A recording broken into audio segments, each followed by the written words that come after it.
Bejua-jua, selamat hari Minggu man banta krina. So pesidengkeken kata dibatai bas kebaktin minggu ta si sendah. Mari ras kita lebih toto kita. Bapa yang di sorga, kami sudah mempersiapkan hati kami, anak-anakmu. Bersama-sama Tuhan kami mau mendengarkan kebenaran firman-Mu.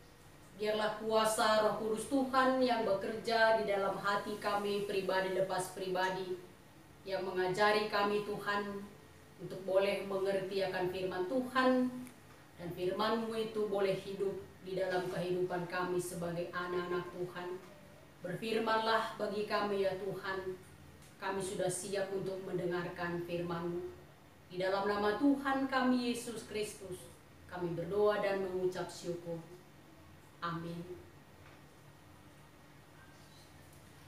Saudara-saudaraku, jemaat yang dikasihi oleh Tuhan, firman Tuhan yang menjadi nats renungan kita pada hari Minggu ini diambil dari kitab Markus 11 ayat 1 sampai ayat yang ke-11.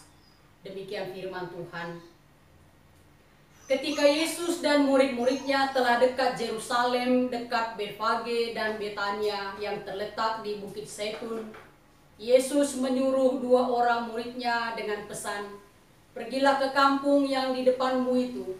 Pada waktu kamu masuk di situ, kamu akan segera menemukan seekor keledai muda tertambat yang belum pernah ditunggangi orang. Lepaskan keledai itu dan bawalah kemari.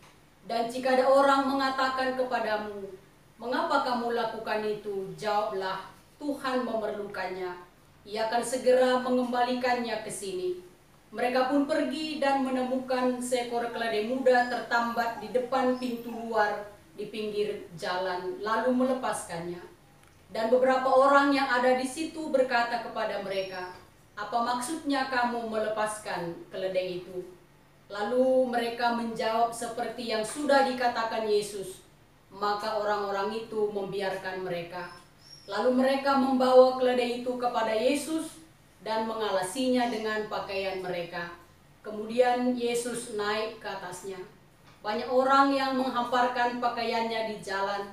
Ada pula yang menyebarkan ranting-ranting hijau yang mereka ambil dari ladang. Orang-orang yang berjalan di depan dan mereka yang mengikuti dari belakang berseru, 'Hosana, diberkatilah dia yang datang dalam nama Tuhan. Diberkatilah kerajaan yang datang, kerajaan Bapa kita Daud. Hosana di tempat yang maha tinggi.' Sesampainya di Yerusalem, ia masuk ke bait Allah. Di sana ia meninjau semuanya. Tetapi sebab hari sudah hampir malam, ia keluar ke Betania bersama dengan ke-12 muridnya." Saudara-saudaraku yang dikasihi oleh Tuhan, tanpa terasa minggu ini kita sudah masuk Minggu Pasion yang ke-7, disebut juga dengan Minggu Palmarum, yakni 5 hari sebelum Yesus disalibkan, yang biasa kita peringati di kebaktian kita di Jumat Agung atau seminggu sebelum Paskah. Minggu Palmarum kita diingatkan bahwa beberapa hari sebelum Yesus ditangkap dan disalibkan, Yesus mendapat sambutan yang luar biasa di kota Yerusalem. Dia dielu-elukan dengan semangat, disambut dengan yel-yel yang luar biasa.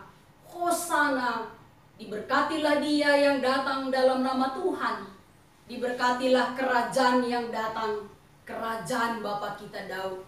Hosana di tempat yang maha tinggi. Itulah sambutan yel-yel penduduk kota Yerusalem untuk kedatangan Yesus. Sangat luar biasa sekali.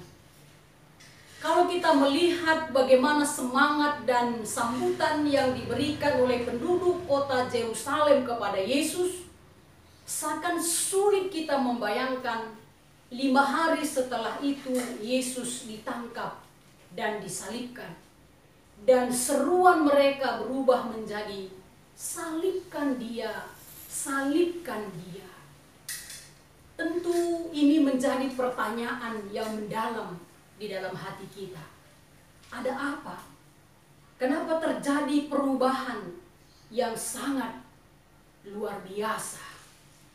Saudara-saudaraku yang dikasihi oleh Tuhan, ternyata dari sini kita bisa melihat bahwa sambutan yang diberikan oleh penduduk kota Yerusalem ketika Yesus masuk kota itu bukanlah sebuah sambutan secara rohani atau sambutan yang didasari oleh iman mereka. Tetapi sambutan itu adalah sambutan yang boleh kita katakan istilah yang sering kita pakai sehari-hari dalam kehidupan kita. Ada udang di balik batu. Ada maksud dan tujuan. Dan tujuan itu tidak lain adalah tujuan yang didasari oleh keinginan duniawi. Mereka mau menjadikan dan mengangkat Yesus sebagai Raja Israel, layaknya seorang raja dunia, membebaskan mereka sebagai bangsa yang terjajah saat itu di penjajahan Romawi. Saudara-saudaraku yang dikasihi oleh Tuhan, ini menjadi perenungan yang pertama di dalam teks khotbah kita hari ini.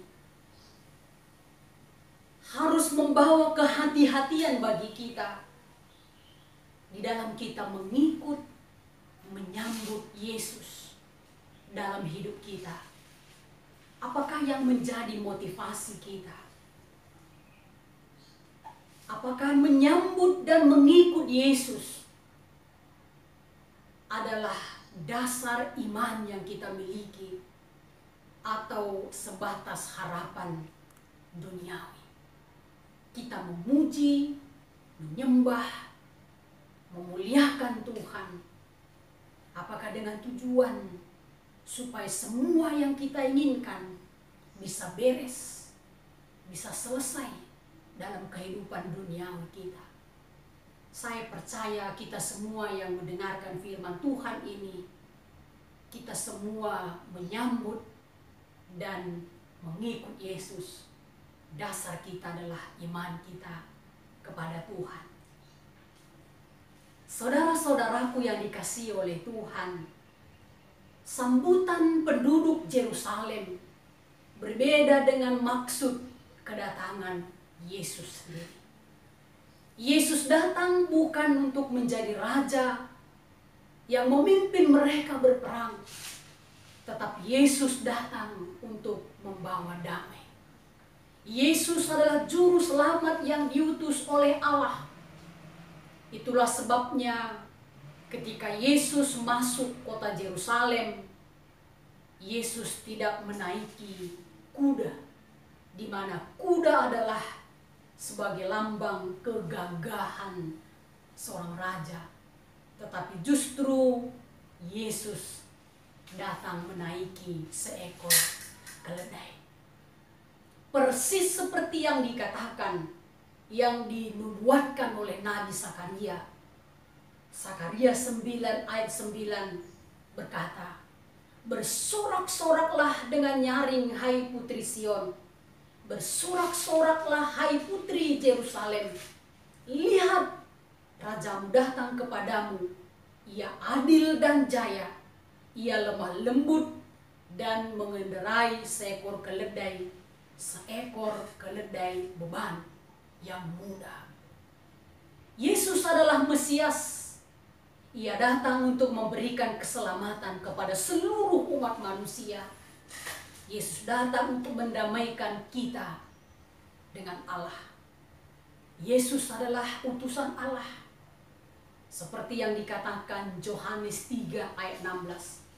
Supaya barang siapa yang percaya kepadanya tidak binasa, melainkan beroleh hidup yang kekal. Perenungan yang kedua melalui nats khotbah kita hari ini adalah bahwa menyambut Yesus adalah tidak dengan sesaat, atau justru bahkan hanya ikut-ikutan saja, tetapi menyambut Yesus dalam hidup kita adalah kita menjadi pengikut Kristus yang konsisten. Seperti kepatuhan dan ketaatan murid-murid Yesus ketika dia diberi tugas oleh Yesus untuk mengambil keledai. Ketika Yesus berkata, "Pergilah, ambillah seekor keledai muda." Murid-murid pergi, murid-murid taat, sungguh-sungguh dan setia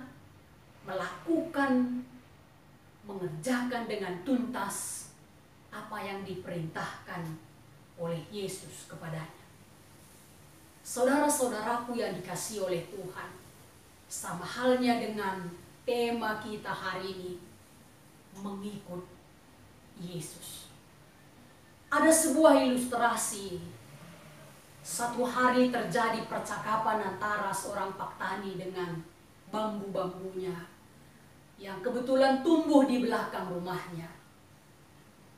Pak Tani bertanya kepada bambunya itu, "Bambu, aku membutuhkan pertolonganmu." Dan bambu menjawab, "Sedapat mungkin aku pasti menolongmu, Pak Tani." Dan Pak Tani kembali bertanya, "Aku ingin membuat sebuah tempat agar air yang mengalir dari sungai yang ada di depan rumah kita boleh diarahkan menuju ke kebun kita." Dan bambu kembali menjawab, "Tuhan boleh mengandalkan saya, dan saya adalah seorang yang bisa diandalkan." Dengan suara yang sedih, Pak Tani kembali berkata, "Bambu, sebelum aku mempergunakan engkau, memakai engkau, aku harus memotong dan membelahmu, supaya air yang dari rumah kita bisa dialirkan ke kebun itu." Saudara-saudaraku yang dikasihi oleh Tuhan, jika seandainya bambu itu adalah kita, apakah jawaban kita? Di Minggu Pasion yang ke-7 ini, firman Tuhan mengajak kita sebagai murid-murid Yesus agar menjadi murid yang setia, taat dan sungguh-sungguh dalam susah, dalam senang. Yel-yel kita tidak berubah, tetap sama. Hosana, diberkatilah dia. Hosana di tempat yang maha tinggi. Jangan ketika senang katakan haleluya, tetapi ketika susah kita katakan haleluya. Hidup dan maju terus bersama Yesus. Susah dan senang berjalan bersama Yesus. Itulah kehendak Allah bagi kita sebagai anak-anak-Nya. Untuk itu, sebelum kita menutup khotbah ini dengan doa, saya mau mengajak kita semua untuk bersama-sama bernyanyi, "Mengikut Yesus keputusanku." Mengikut Yesus keputusanku, mengikut Yesus keputusanku, mengikut Yesus keputusanku. Ku tak ingkar, ku tak ingkar, tetap ku ikut walau sendiri, tetap ku ikut walau sendiri, tetap ku ikut walau sendiri. Ku tak ingkar, ku tak ingkar. Demikianlah firman Tuhan bagi kita hari ini. Mari kita sama-sama berdoa. Kami bersyukur ya Tuhan, di hari Minggu yang kudus ini juga kami anak-anak-Mu boleh mendengarkan sabda-Mu. Biarlah firman yang sudah ditaburkan bagi kami, Tuhan yang memberkati, sehingga firman ini Tuhan boleh menjadi semangat bagi kami untuk tetap menjadi pengikut Kristus yang setia, taat dan sungguh-sungguh, baik dalam senang, susah hidup kami. Tuhan berkati kami, berkati firman-Mu yang sudah kami dengar bersama-sama. Terima kasih ya Bapa. Di dalam Yesus Kristus Tuhan kami berdoa dan mengucap syukur. Amin.